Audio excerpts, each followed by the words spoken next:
I often find myself in a situation where I'm not happy with myself.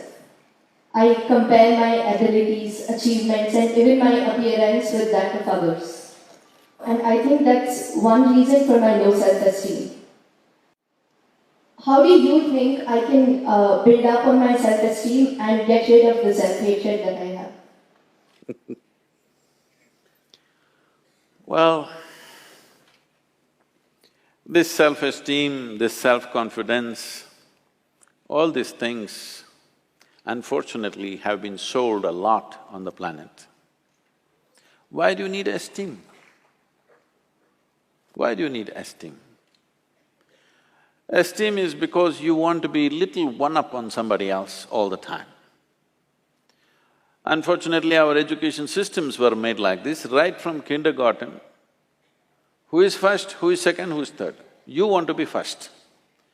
So, your sense of happiness is only when everybody is doing worse than you. What kind of life is that?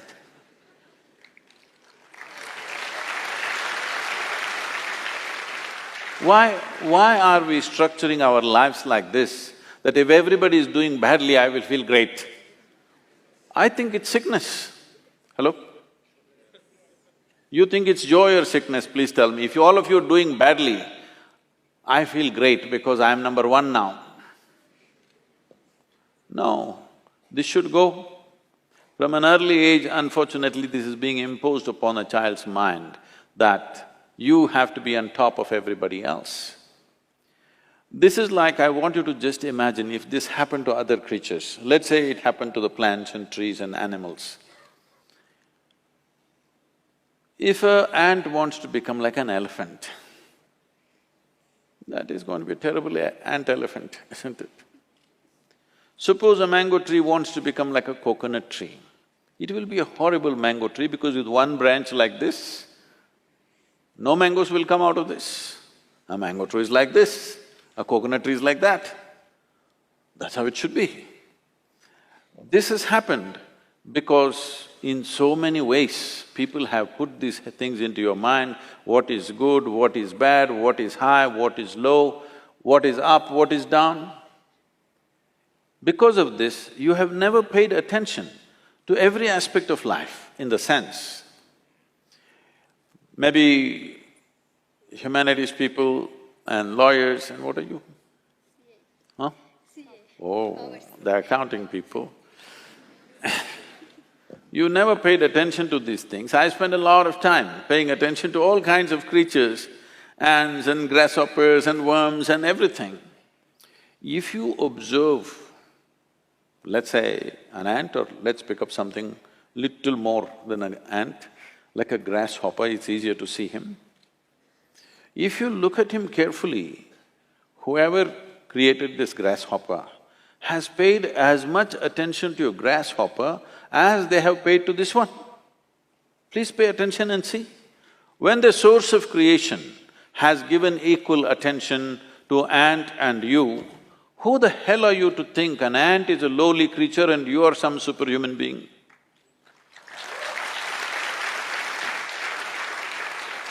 Why are you making this judgment? Creation has not made this judgment. You may think you're superior simply because you're in a blatant manner, you're walking on this planet, but that's not true. The fact of the matter is like this. See, if all the worms on this planet, right now if all of them die, all the worms, in about 12 to 18 months, all life on this planet will cease, everything, including you and me. Suppose all the insects die today, in something like 2.5 to 4 years' time, all life will cease. But if all the human beings die, the planet will flourish.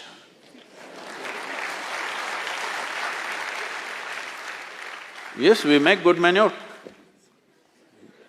If human beings go away, right through this building trees will grow, isn't it? Yes or no? Everything will flourish. So, who the hell is telling you that you are the most significant life? This idea that the cosmos is human-centric is a stupid idea. In this cosmos, even this solar system is a tiny speck. Tomorrow morning if the entire solar system evaporates, nobody will notice it. That's how small it is. In that tiny speck, planet Earth is a microspeck. In that microspeck, Bengaluru is a super microspeck. In that, you are a very big person with great self-esteem.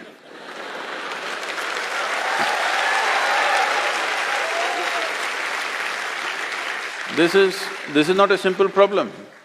People suffer this for their whole life without handling it.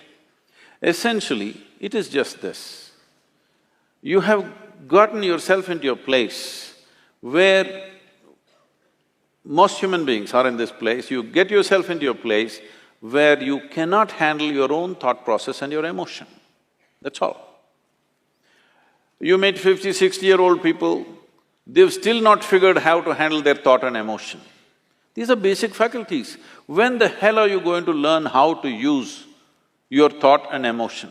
Suppose you're 20 years of age and you still don't know how to use your fingers, people will say you're handicapped, isn't it? You are whatever age you are and you still don't know how to use your thought and emotion, are you handicapped too? Hello? Are you or are you not? You are, you're crippling yourself. Why has this happened? Is simply because you have made unnatural divisions in the existence, which don't exist anywhere else except in human mind. Yes? Nowhere else does it exist except in human mind. Because you're a little girl, can I call you a little girl? Yes, you can. I'm telling you the boys, she's not a little girl. For me, she's a little girl. When my daughter was growing up, she grew up with me traveling all over the place. When she was 3.5 months of age, she's traveling with me alone. I'm driving all over India with her in the strapped to the seat of the car. So, she grew up like this, and every day we're in some different family. People are wonderful, but there is a problem with the adults. The moment they see a child, they want to teach the child something that's not worked in their life.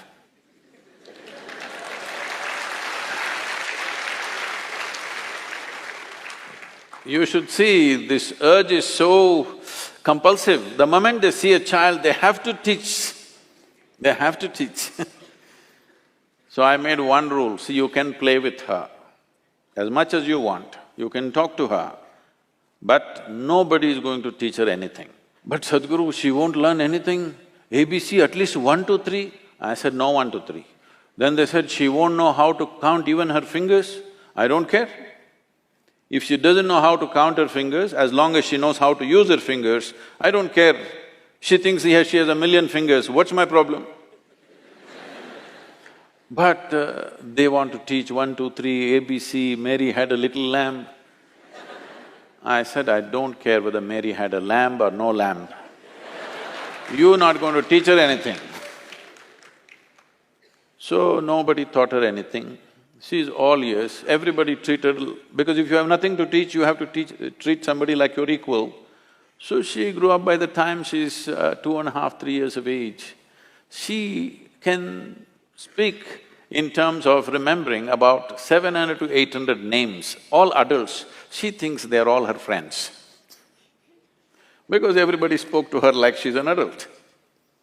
And I would not have sent her to school, but my schedule went totally crazy and I had to put her in some school.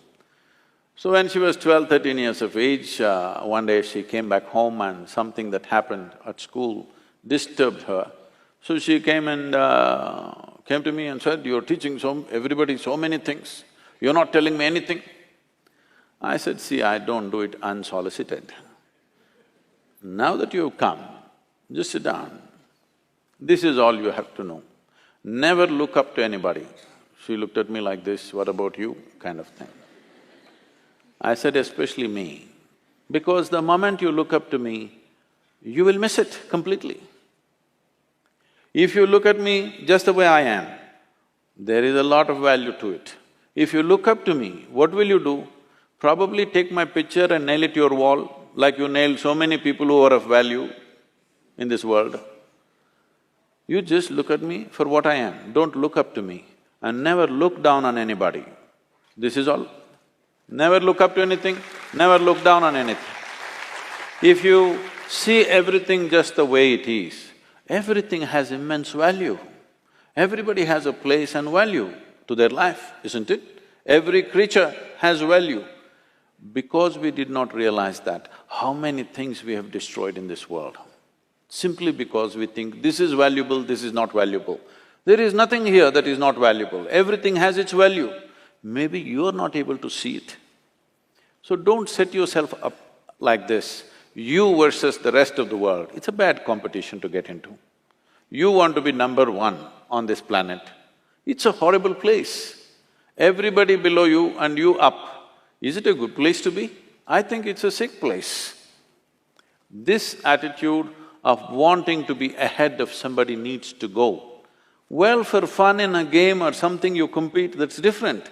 Life is not a competition, life is not a race. If life is a race, you must get to the finish line soon. If you think life is a race, you must be at the finish line today, I can tell you how. You want to go there? No. This is not a race. This is a tremendous privilege that we have come as human beings. This means our ability to experience life is of a much larger proportion than any other creature on this planet. That is the significance of who we are, yes?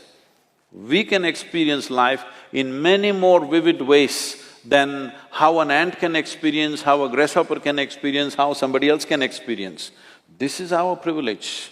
Instead of experiencing life, we are trying to win the race.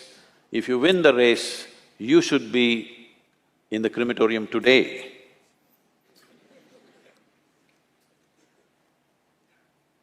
You don't need any self-esteem. In this culture, if you don't know this, there may be people with names like this, there will be one Ramadas, one Krishna Das, one whatever. What this means is people are consciously taking the name of being a slave. Because a joyful, willing slave is a tremendous human being.